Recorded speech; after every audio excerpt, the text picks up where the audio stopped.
En los temas pasados estuvimos viendo lo que era carga eléctrica y campo eléctrico. Recordando esos conceptos, decíamos que un átomo que era eléctricamente neutro en determinado momento llega a poseer una carga eléctrica porque pierde o gana electrones.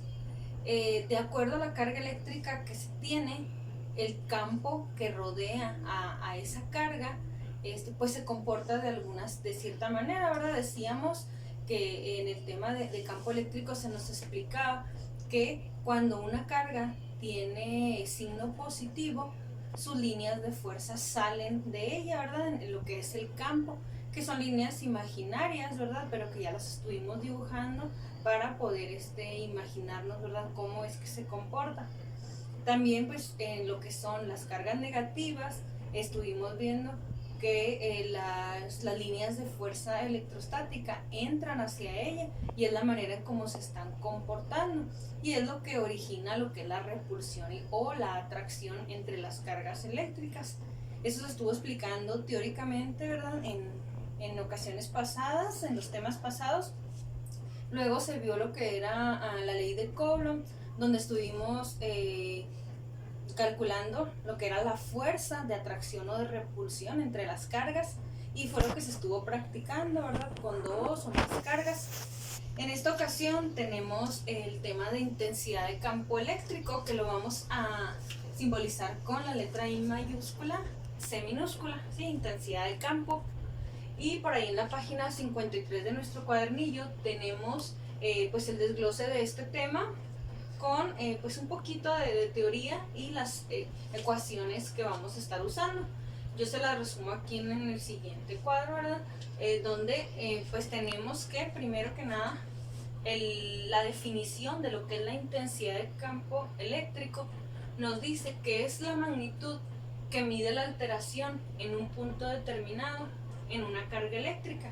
Sabiendo que una partícula posee cierta carga eléctrica, ya sea positiva o negativa, pues va a sufrir una alteración en lo que es su campo, y lo que nosotros vamos a estar calculando con esta fórmula es pues precisamente esa fuerza, ¿verdad?, esa intensidad del campo eléctrico que está generado alrededor de esa carga.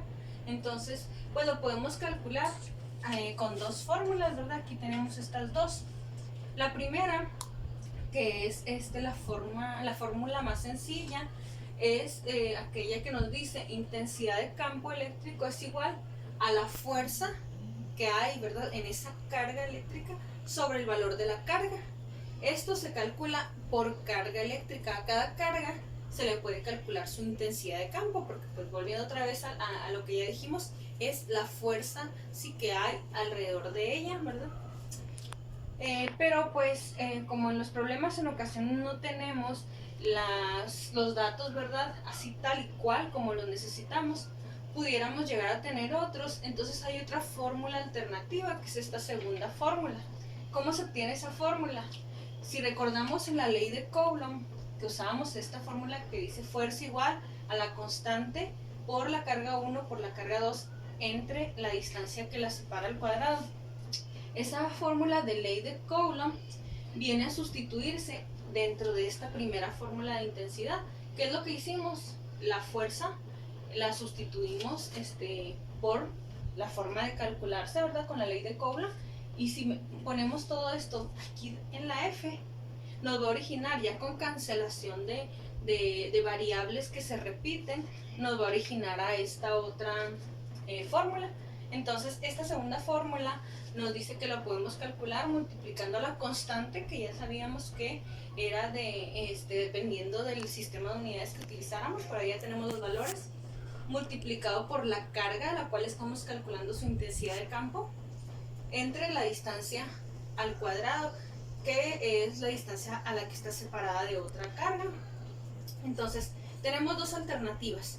¿Cuál usaremos? Pues que los datos nos dicten, ¿verdad? Y ahí tenemos entonces la forma en cómo vamos a estar calculando esa intensidad de campo. Por acá les pongo, ¿verdad?, para que visualicen y sepan cómo van a ser las unidades. Se va a medir en Newton sobre Coulombs. Entonces esto es en el Sistema Internacional de Unidades, o en el MKS. Sí, esto corresponde al Sistema Internacional o al MKS. que es la forma común en cómo vamos a estar trabajando en estos ejercicios, pero no descartando que se pueden estar trabajando los otros sistemas de unidades, sobre todo pues el CGS, que es el submúltiplo de este, o algún otro, ¿verdad? El técnico o bien otro, o el sistema inglés, etcétera. Pero para efectos del ejercicio vamos a comenzar con lo que es el sistema internacional. Entonces, vamos a ver lo que son los ejercicios de ejemplos.